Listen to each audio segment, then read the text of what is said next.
साल 1997 आईबीएम के super computer deep blue ने वर्ल्ड चेस चैंपियन गैरी कैस्परोव को हरा दिया और पूरी दुनिया को हिला दिया। किसी भी एआई टूल को यूज करते वक्त जब हम घंटों के काम को कुछ मिनटों या सेकंड्स में निपटा लेते हैं तो एआई के कमाल को देखकर हम भी हिल जाते हैं। लेकिन ये कमाल एक दिन में या कुछ सालों में नहीं हुआ, बल्कि इसमें पूरे 70 सालों का वक्त लगा और कुछ महान लोगों की मेहनत। 1950 एलन ट्यूरिंग, इंग्लैंड के मैथमेटिशियन और कंप्यूटर साइंटिस्ट। इन्होंने एक सवाल पूछा, क्या मशीन सोच सकती हैं? और यहीं से एआई की कहानी शुरू हुई। ट्यूरिंग ने बनाया ट्यूरिंग टेस्ट, जिससे मशीन की इंटेलिजेंस चेक की जाती है। 1956 John McCarthy, American computer scientist. इन्होंने एआई शब्द को जन्म दिया। एलन न्यूवेल और हर्बर्ट ए साइमन, एआई का सबसे पहला प्रोग्राम लॉजिक थ्योरिस्ट, इन्होंने बनाया। दोनों का यही टारगेट था कि मशीन्स को कैसे इंसानों जैसी आम समझ और सोचने की हिम्मत मिले।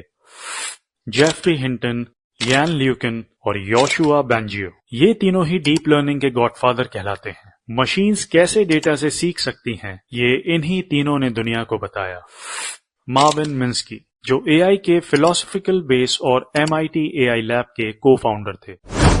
सबका अपना अपना बहुत इंपॉर्टेंट कंट्रीब्यूशन है एआई के डेवलपमेंट में, लेकिन जॉन मैकार्टी को फादर ऑफ एआई इसलिए कहा जाता है क्योंकि न सिर्फ उन्होंने इस टेक्नोलॉजी को एआई शब्द दिया, बल्कि डार्टमाउथ कॉलेज यूएस में एआई वर्कशॉप की सारे रिसर्चर्स को इकट्ठा किया और LISP प्रोग्रामिंग लैंग्वेज भी बनाई, जो एआई के लिए बहुत जरूरी थी।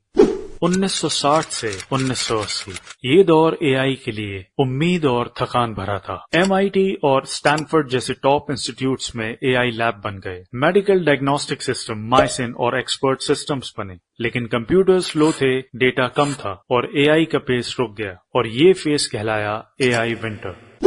1997 अब एआई ने अपनी पावर दिखा के दुनिया की आंखें खोल दी थी, क्योंकि इसी साल आईबीएम डीप ब्लू ने, जो कि आईबीएम का सुपर कंप्यूटर था, चेस चैंपियन गैरी कैस्परोव को हरा दिया और एआई ने दिखा दिया कि मैं सिर्फ कैलकुलेटर नहीं बल्कि एक चैलेंजर हूं।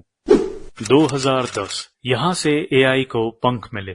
इंटरनेट, बिग डेटा और जीपीयूज ने एआई को रॉकेट लगा दिया। डीप लर्निंग ने इमेज रिकग्निशन, स्पीच और लैंग्वेज ट्रांसलेशन रेवोल्यूशन बना दिया। 2012 में इमेजनेट कंपटीशन में एआई ने इंसानों से बेहतर पहचान दिखाई और तभी से एआई अनस्टॉपेबल हो गया।